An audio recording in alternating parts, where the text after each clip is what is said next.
And in the cul-de-sac, contemplating murder. Swerving with my circus, looking for a purpose. Pseudo clean record, hope got another surface. Hey, welcome back to the 7th episode of Culper's Canteen Cup. We hope everybody is maintaining out there, COVID-free and enjoying your little quarantine of self-isolation.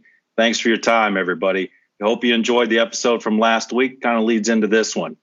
As usual, I'm getting used to that intro by Carlton Zeus, Alpha Child, off the album 9 Lives, 3 Wives. Check him out at carltonzeus.com or iTunes. Okay, Canteeners, as usual, got a good episode. I'm really excited about it. I've taken some beta blockers, stacked that with some amphetamines, to enhance my performance. But before I kick it over to Josh, I want to plug a very special guy. He's a veteran author. He's on Amazon. His name's Ryan King. He's actually a best-selling author. He's written dozens of books. He's published in a variety of genres.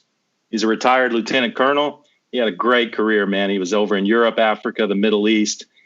He's got some real interesting perspectives on stuff. It's kind of topical because he writes a lot of post-apocalyptic, dystopian thrillers, historical short stories. You ought to head over to Amazon and check out Ryan King.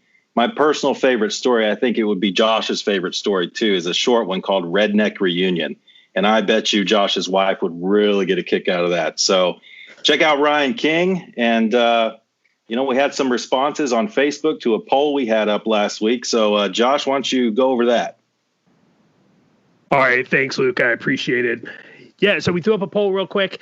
We know everybody's, isolating, quarantined, whatever. That in itself is difficult. Everybody's probably finished up everything on Netflix and Hulu and all the other streaming services by now. And, there's nothing really left on TV. And, the noticeable thing that's absent on TV is sports, especially it's baseball. It's baseball season.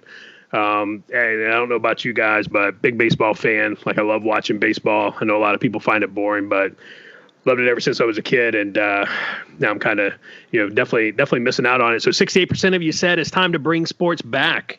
31% of you said that nope, it's too early, it's too soon. People might get sick, grandma might die. Well, we don't want grandma dying. So that kind of got us talking right over here at the Cup. We were, sitting around BSing, talking about it. And then the Houston Astros came up, as we were talking about sports and what's in the news. And, granted, it's about, maybe a month and a half old, where the baseball commissioner finally came out and said, Rob Manfred came out and said that they were not going to punish any of the players. They suspended the manager and the general manager. They fined the team itself $5 million. But none of the players were disciplined for stealing signs, which absolutely changed the outcomes of games. And they went on to win the World Series. They're not going to be stripped of their title. And so that kind of led, segued into some other things about, okay, well, what else? If we're not going to punish people for that, then what else is there? What are we going to punish people for? What are we not going to punish people for? And, attached to the Houston Astros thing was a letter that, that the legendary Pete Rose, wrote Major League Baseball commissioner, and basically petitioned him to lift the ban on Pete and put him back on the ballot for the Hall of Fame. So we've definitely got some opinions here today. We're going to talk performance enhancing drugs, cheating, what's right, what's wrong. Who belongs in the Hall of Fame, who belongs in, whatever the top level of their sport, whether we're talking Lance Armstrong, whether we're talking, Mark McGwire, whether we're talking anybody. So I'm going to kick it over to Roger. I want to get his thoughts on, kind of on where he's at with performance enhancing drugs, and who do people like that belong in the Hall of Fame? Do they not? So I'll kick it over to Roger.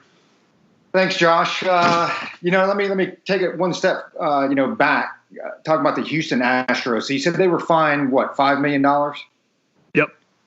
So, and I forget who said this, so I'm taking this quote from somebody. It's not even a quote, but this statement from somebody. But Basically, if you could be suspended for a year and pay $5 million to win the World Series or the national championship or whatever that trophy is for the sport that you play, and win that every other year or win that every 3 years, you're like, yeah, I'd cheat every year, right?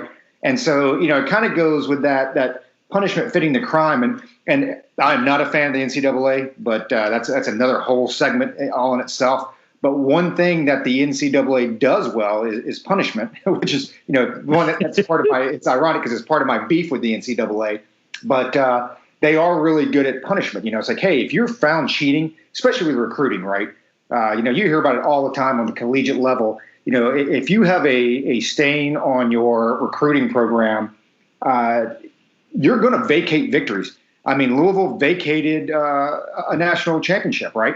So, the NCAA does a great job of that because you do have to have some deterrence there. Hey, when you talk about your Boeheims and your Patinos and, these Hall of Fame coaches, the deterrence that, hey, I might have to vacate 200 wins.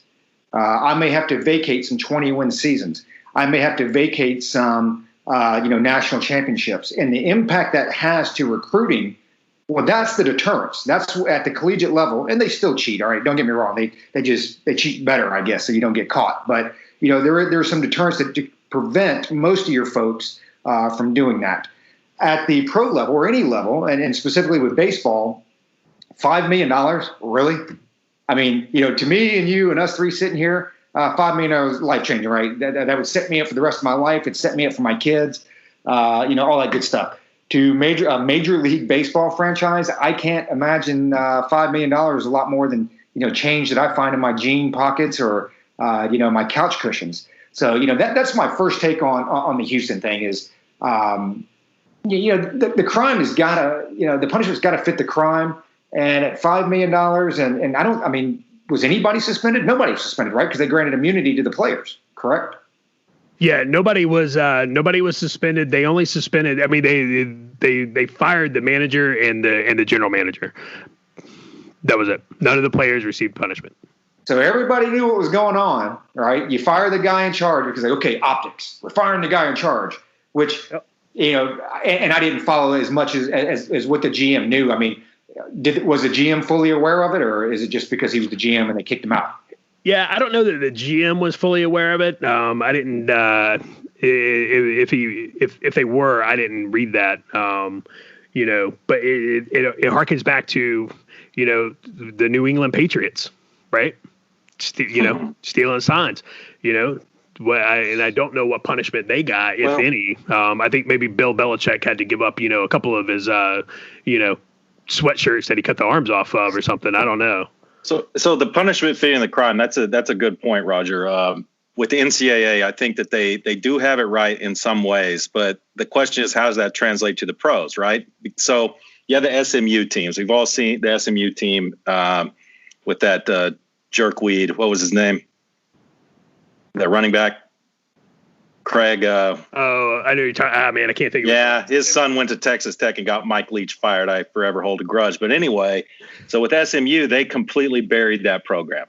Right. They completely buried it. So, SMU is not a big school anyway. It's private. They've got a lot of money anyway, right? So it's not going to – it does impact. They do feel it. But when a program is completely gone, how does that translate to the pros?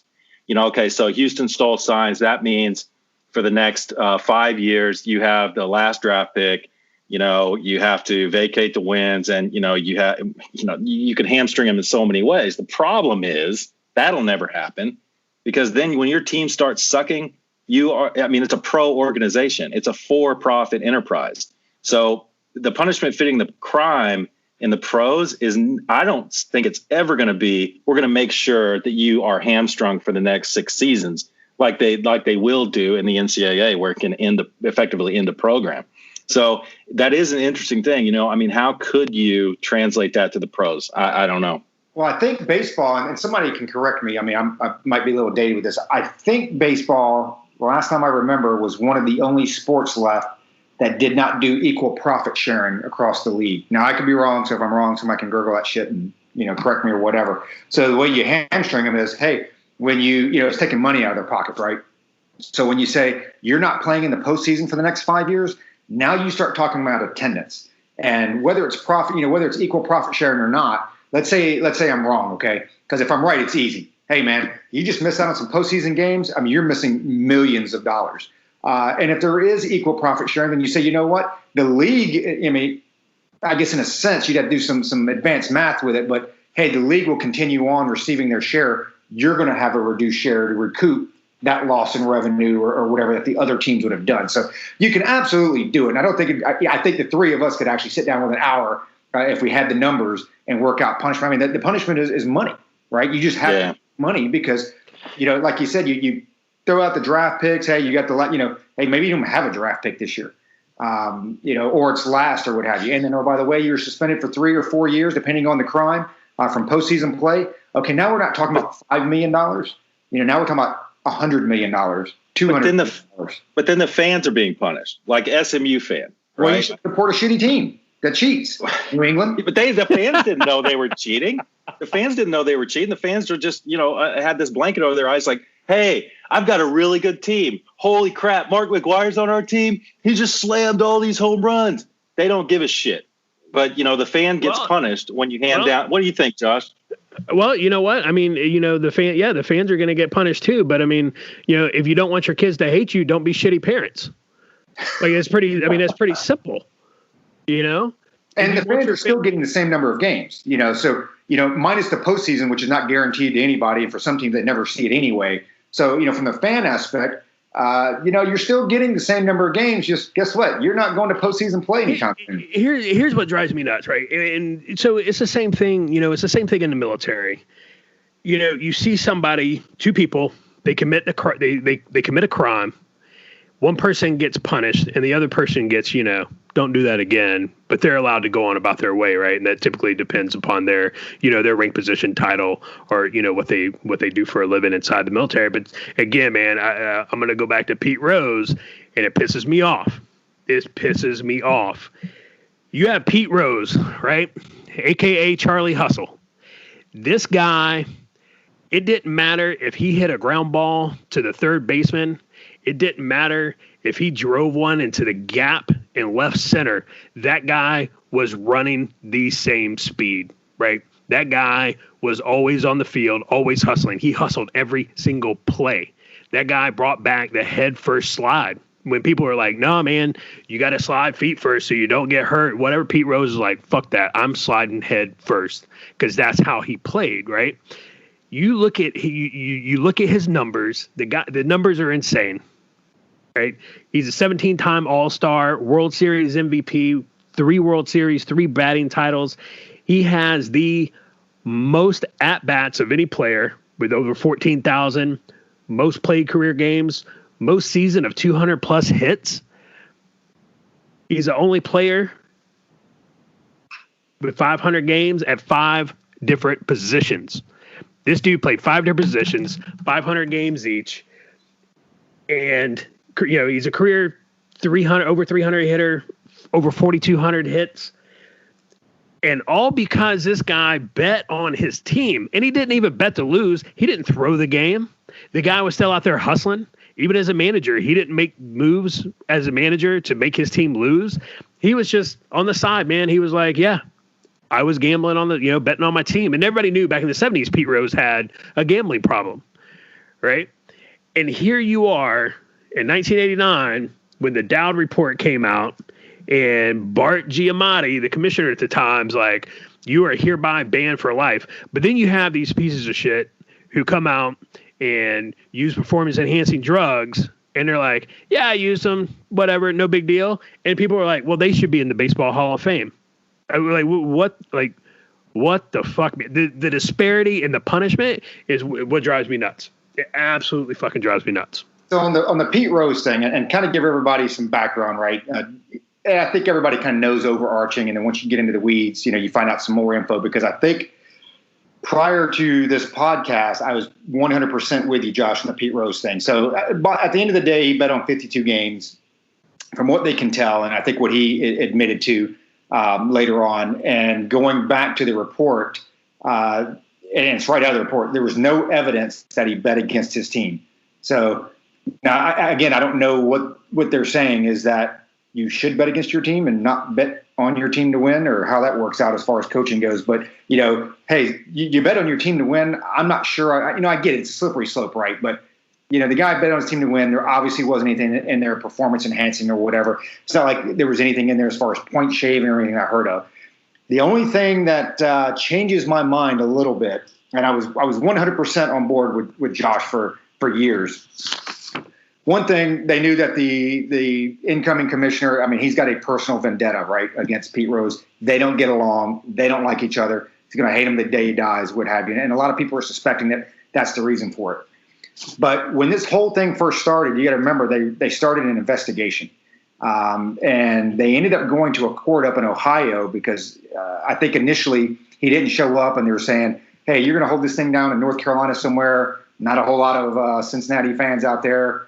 So let's bring it back home. So anyway, there's basically an agreement that he has. So on 24 August 1989, he has an agreement to be placed on the permanently ineligible list as long as baseball doesn't come back around and open up a gambling investigation. So they're not going to pursue the gambling investigation. He agrees to go on the permanent ineligible list. Now, contrary to the title itself, and this wasn't in the agreement, but baseball rules themselves say, once you go on the permanent list, and I'm taking this from, I believe it's an ESPN article, that 1 year later you can relook to be moved off of the permanent list. So I'm not really sure how the permanent thing works there, because you can look to be removed. But he agreed to go on that list, and my assumption would be that him and his legal team said, well, that's not in our agreement, but baseball's rules say a year down the road we can apply to be reinstated. And going back to, I think I was only able to find really a one-sentence thing from Giamatti that was wasn't in the agreement to be taken off the list. And that's where he leaves out. Now, obviously a total cop-out, right, as far as his statement. But at the same time, I say, dude, you went in, and I get it, but you went in and agreed to a legal agreement that said that you're going on this list. I get that, man. And Giamatti said, when he came out, he was like, hey, that's a basic, that's you going into court and saying no contest, right? To the allegations. Right. And Pete Rose is like, all right, yeah, I'll go on the ineligible list. But I think that the atmosphere at the time, Pete Rose knew okay, this is, hey man, people probably aren't going to take too kindly to this. I'm going to let sleeping dogs lie. But times have changed, man. With the 90s started the steroids era. It went into the late 90s, with the home run chase. It went into, the early 2000s. And now people are literally making arguments for those guys to be allowed into the Hall of Fame. Well, let me ask you something. Did Pete Rose cheat? Did he cheat? He violated the rules, but did he cheat? Based on what Roger said, we'll assume that's true, that he only bet on his team to win. Is that cheating? I would say it's not. Okay. I'd say it's a violation of the rules, but it's not cheating. Yeah. Now, on the other hand, if it clearly states you cannot take these scheduled substances and you take them, can we all agree right now that that's cheating? That's cheating, right? Gives you an unfair advantage. Absolutely. So yeah, I'm with Josh, and it's I'm going to let him go on his rant. But yeah, it's okay, one's cheating, one's a violation of the rules. There's a difference, right? Is there? Well, it goes back to let's go beyond cheating. Let's look at OJ, right? Everybody knows what happened with OJ. So it goes back to other sports as well, where you say, does other conduct that doesn't affect the play of the game, like you said, cheating, should that determine whether you're in the Hall of Fame, or whatever their equivalent is? If there are civil charges, right? If you go off and you do some heinous activities personally, does that affect the statistics that you put up or the wins that you achieved? Well, is Michael Jackson in the Music Hall of Fame? I don't know, right? So I looked up the Hall of Fame voting rules, right? So they changed here. I forget when they did it, but they changed the Hall of Fame voting rules. But here, and I quote, voting shall be based upon record, ability, integrity, sportsmanship, character, and contributions to the game. Now, the original definition, character, was not in there. They went back and added it, right? So now here we get into a larger argument. It's okay, character. What kind of character, do you have if you use, performance enhancing drugs? What does that say about your character? I don't know. Here's what I do know. I have zero issue with people taking performance enhancing drugs or utilizing, HGH, antibiotic, whatever, to help them recover from injuries, right? They're on a prescription. Their doctor is like, hey, I'm going to give you HGH, right? We're going to get your knee back healthy. We're going to get your back healthy. I have zero issue with that.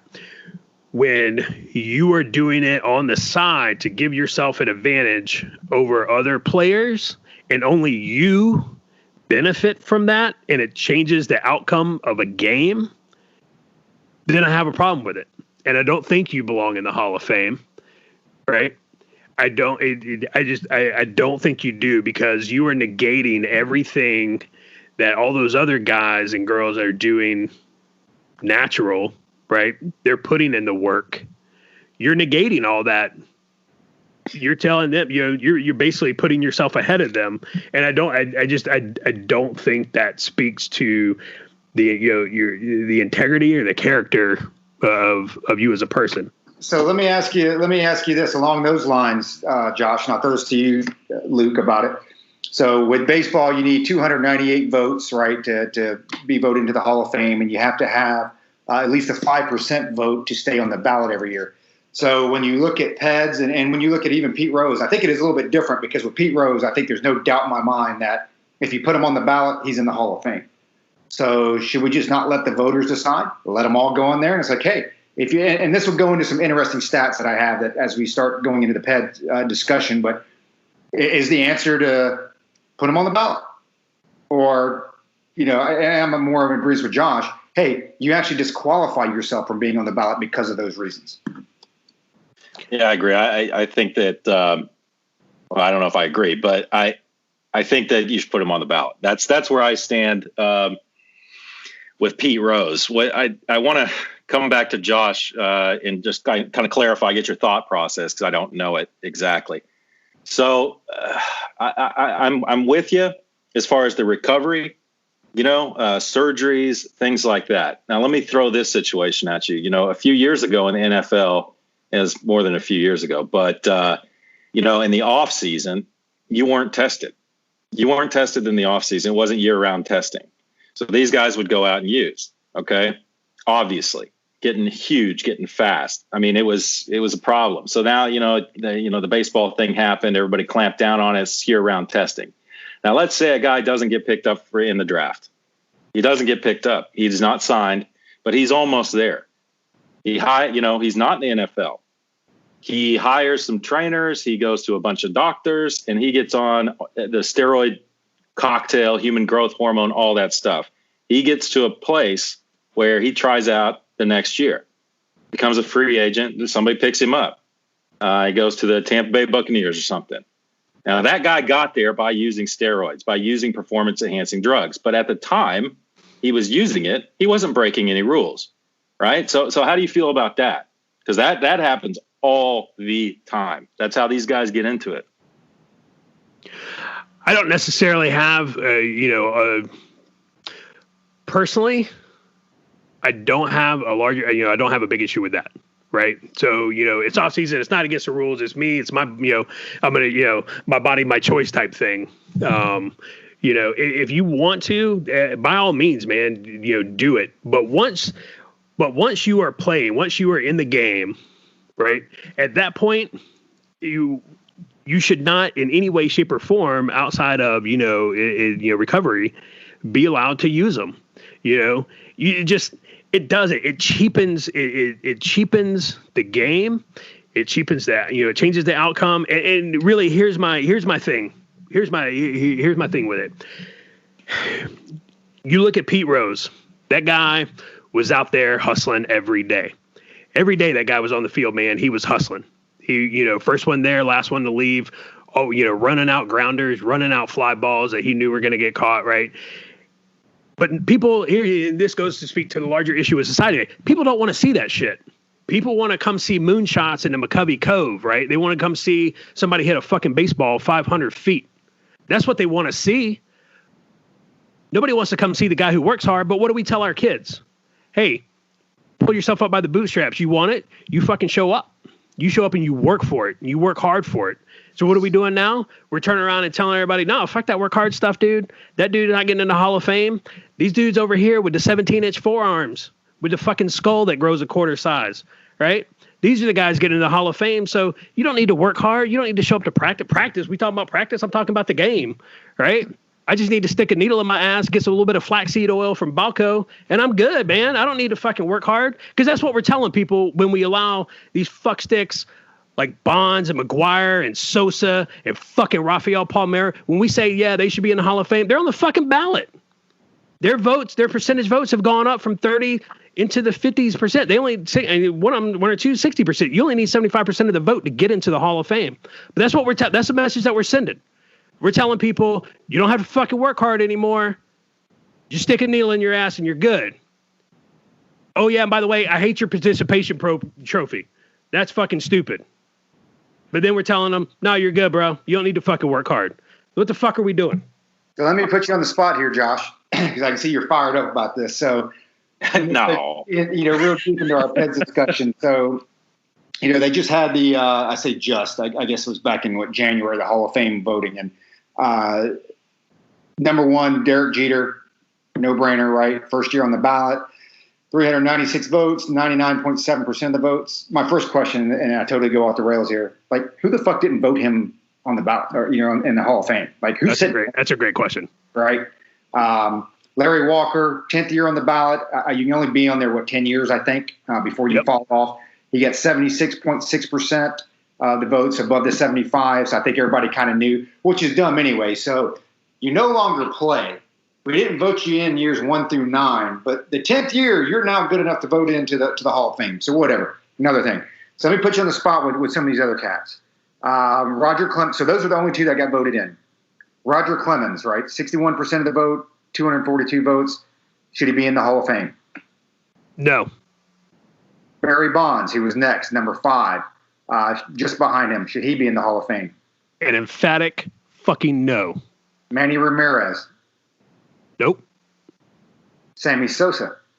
No. Sammy Sosa, did they vote in English? Because Sammy Sosa, in front of Congress, when they went and testified in front of Congress, this motherfucker had an interpreter and his lawyer. And all of a sudden, Sammy Sosa doesn't fucking obla anymore. Get the fuck out of here with that bullshit. Andy Pettitte. Nope. So then let me ask you this, and I'll pose this to the group. So does it matter if you actually tested positive or admitted to it versus being implicated? And it's a loaded question. Absolutely. No, I know it's a loaded question because a lot of those guys were never there's zero evidence actually proving that they took steroids. Right. So I know it's a loaded question. Right. So and it goes back to, are you guilty because of an accusation, or are you guilty because you were convicted of a crime? I absolutely get that. Rafael Palmeiro sat in front of Congress, said, hold on. And I quote, I have never used steroids, period. I don't know a clearer way to say it. And then what happened 5 months later? What happened was, motherfucker tested positive for steroids. So he had a positive test. Again, man, you go back and look at it. Mark McGuire had 17-inch fucking forearms. His forearms were as thick as my neck. And all of a sudden, now look at Mark McGuire now. Mark McGuire looks like a cancer patient. Which he did admit that he used it. So let me throw this out to Luke, and let me run down some of these names here to kind of give you some context. So Barry Bonds implicated, right? As far as we know, never tested positive. Name came up a million times during the Balco investigation, but never tested positive, never admitted to it, which is implicated through testimony. And I'll just highlight some of the big names. Jose Canseco, he admitted to it, obviously. One of the ones who started off that everybody's like, he's full of shit. And then next thing you know, it's like, what do you mean these athletes use steroids?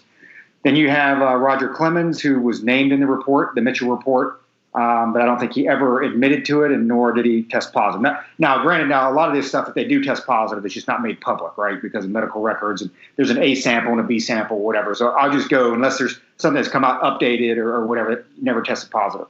Lenny Dykstra, implicated, never tested positive. Implicated in a report. Eric Gagne, named in the Mitchell report. Jason Giambi, admitted. So he comes right out.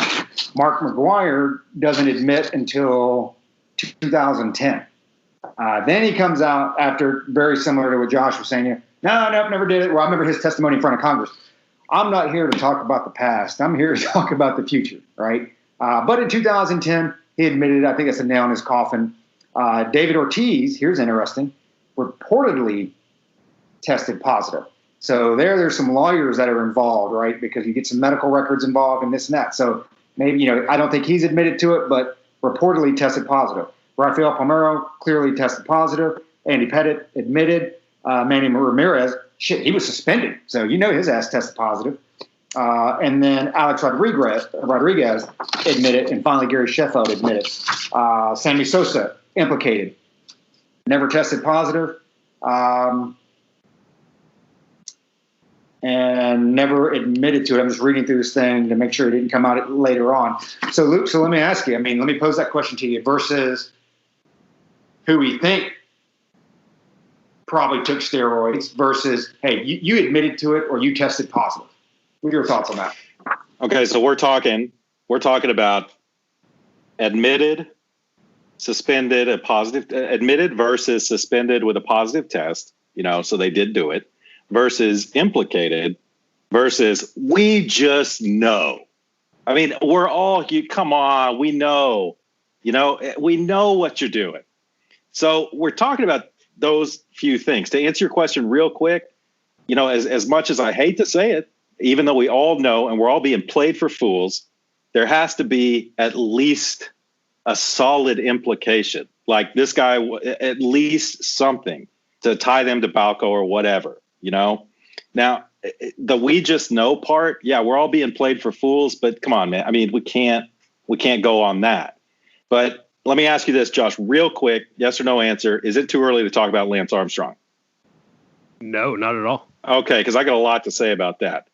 Now we talked about Mark McGwire, and he denied, and then he got up there and said something. It's a big joke, and we know he was being leaned on really hard.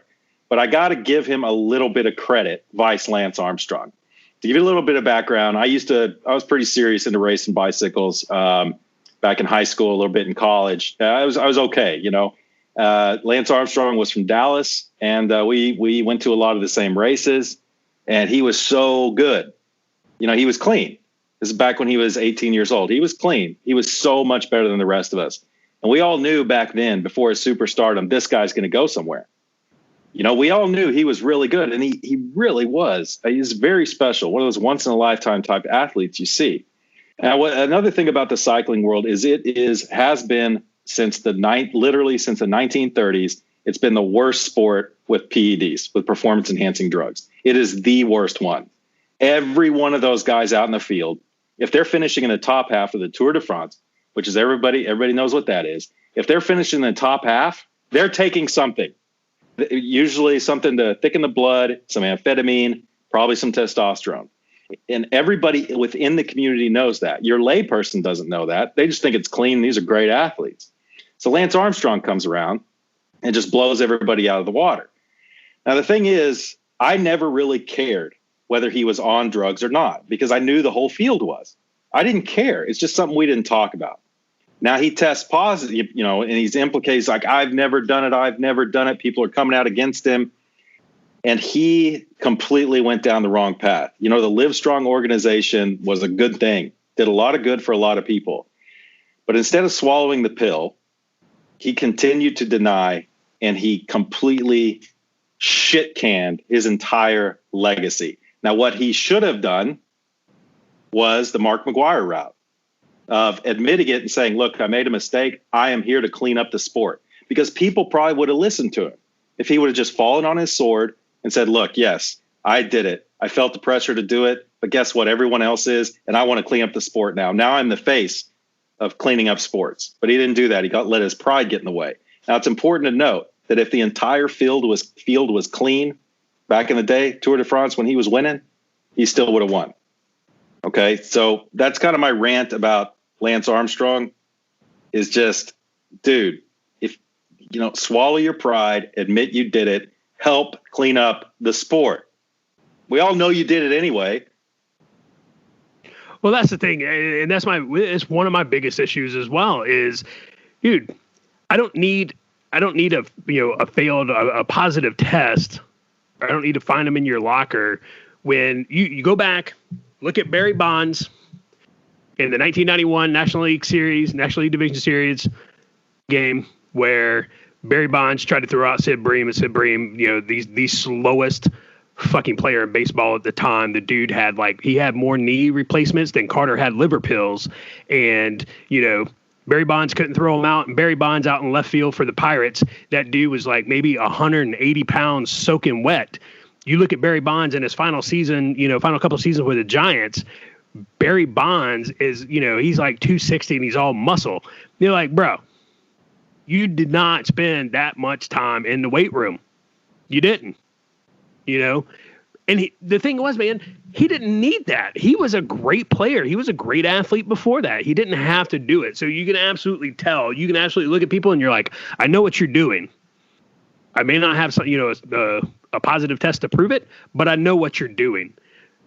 And again, you turn around and these guys, everybody got Alex Rodriguez, Katie Couric, 60 Minutes.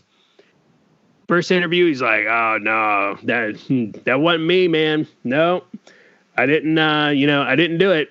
And then finally in 2009, A-Rod does another interview. And he's like, yeah, I did. And you go back and look at his body language from the first interview, looking at his body language from the first interview, you're like, bro, I know. Like, I know you're lying. Like, I absolutely know you're lying. Right? But just based off your body language alone. And then he's like, well, I only used them from 2001 to 2003. Like, okay. So how do I know you're telling the truth now? I'll tell you, I take the exact opposite stance on this. So first of all, I think for the guys and gals that cheated, right, that admitted it, tested positive for, that's a no-brainer. I don't think I don't think it belongs in the Hall of Fame. You cheated, this and that.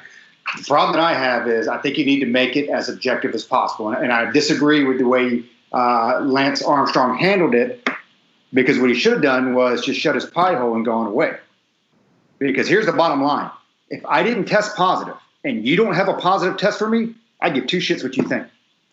Two shits. Because I tell you, it's all about objective measurement. Because once you get into it, we know what you're doing. Now, let's get real, right? We know what they're doing. I got it. But here's the thing. Then test for it. Catch them. That's how you do it. Because once we get into this, hey, we know what you're doing. Well, now it's subjective. So, hey, we just know what you So here's the thing. If you have a subjective measurement, then why even test? We just know what you're doing.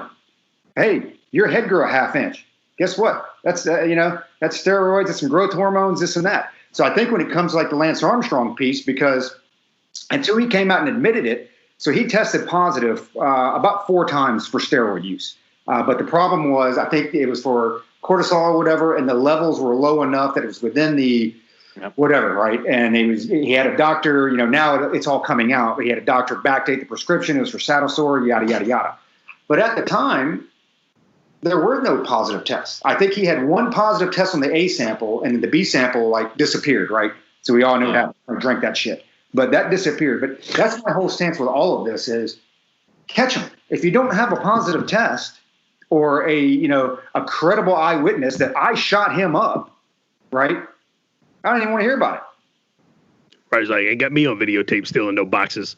And you know what? And that videotape better be clear as day. Because if that shit's grainy, you revert, Josh theory, right? I don't know. It looked a lot like you, Roger. You reverting back to your SEER school training, be like, that ain't me. That ain't me. I don't, dude. That ain't me. I don't know who that dude is. He might look, but it ain't me. But yeah, that blue Nike shirt. Yeah, Nike made $5 million of them that year to make some money. So I don't know who that is. But here's the thing, though. Go ahead. Here's the thing, though. Sports can't turn around and say, you know what? I think you're doing this. I'm testing you. This ain't the military, man. You can't do fucking command directed. You know why? Fucking players unions. The players union will be up your ass in a heartbeat. And the last thing that any sport wants, dude, the last thing they want is to be drugged into a fucking courtroom by the players union. Yep. And we'll save unions for another time, but that's why you just can't say, fuck it, we'll just test for it. Well, fuck, man, that process takes so long.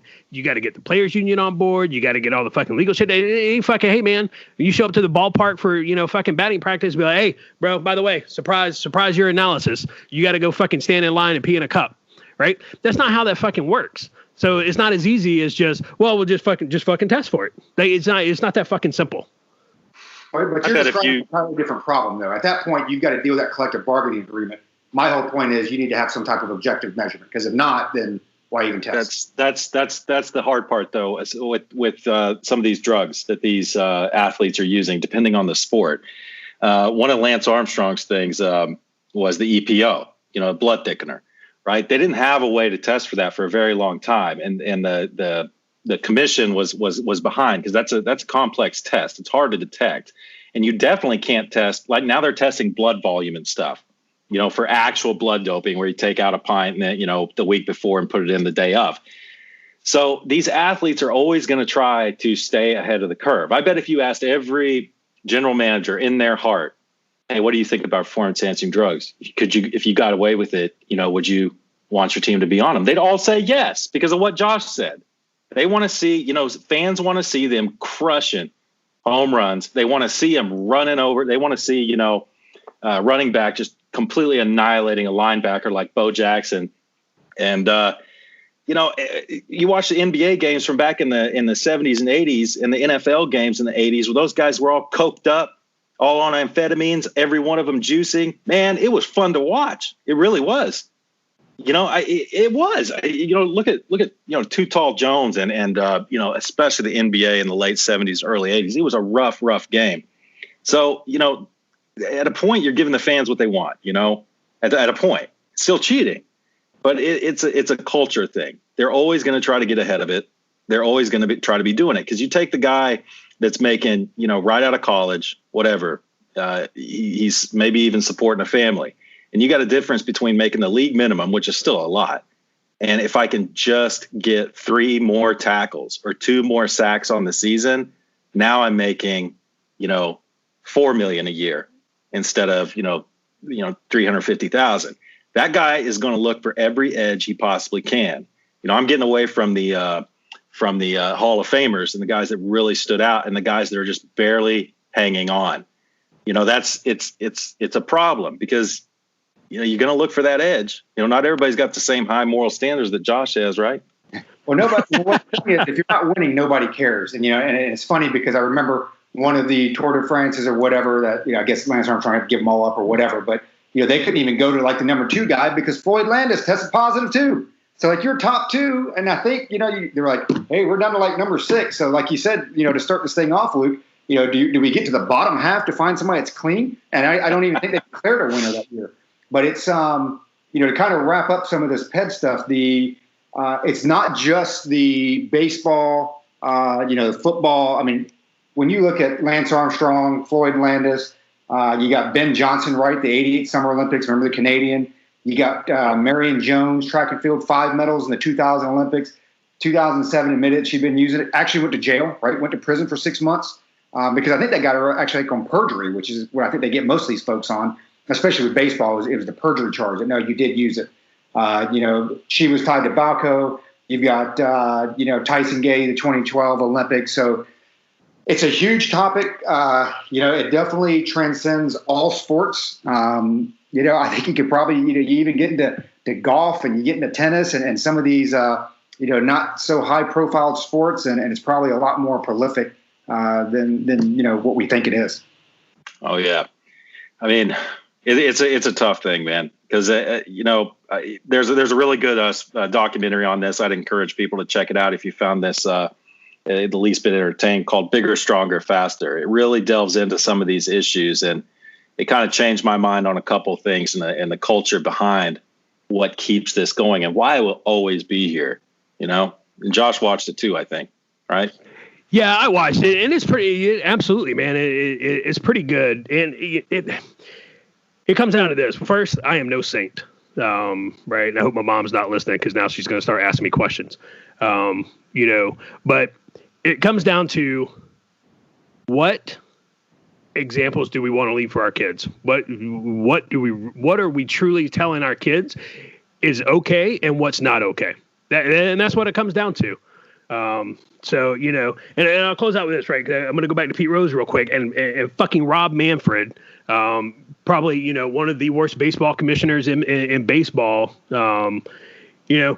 Pete Rose petitioned again in December of 2015 about, being allowed on the ballot. He's not asking to go straight into the hall. Just let my name on the ballot, right? I mean, his numbers alone are going to get him in. But Manfred denies his request because here's what Manfred had to say. Fucking quote, he, talking about Pete Rose, has not reconfigured his life because he's still betting on baseball in Vegas, right? So Pete Rose is going to the fucking casino. He's still fucking placing bets with the bookie, legal bets with the bookies. Manfred's like, well, he's still betting. He's not a reform. He's like fucking, Red and Shawshank Redemption. Are you rehabilitated? What the fuck does that word mean? But last year, here's what we're talking about. New York and Chicago pro teams, they're talking about putting fucking betting kiosks in the stadiums. So you can bet on the game in the stadium. But we won't let fucking Pete Rose in. It makes it easier for the players to be able to go up there and do it. Right? But we're gonna let some of these other fucksticks in, who clearly fucking cheated. So anyway, all right, everybody. Hopefully you got something out of that. Hopefully I didn't rant too much. Again, we really appreciate you guys taking time out of your day to listen to us. We know this was a little bit of a long one. Hey, we want you to get over to Amazon and check Ryan King out. Luke talked about him at the beginning of the podcast. Check him out. Really think you'll like what he has to offer over there. All right, everybody, stay safe. Keep your canteen cups full. And until we see you again, stay healthy.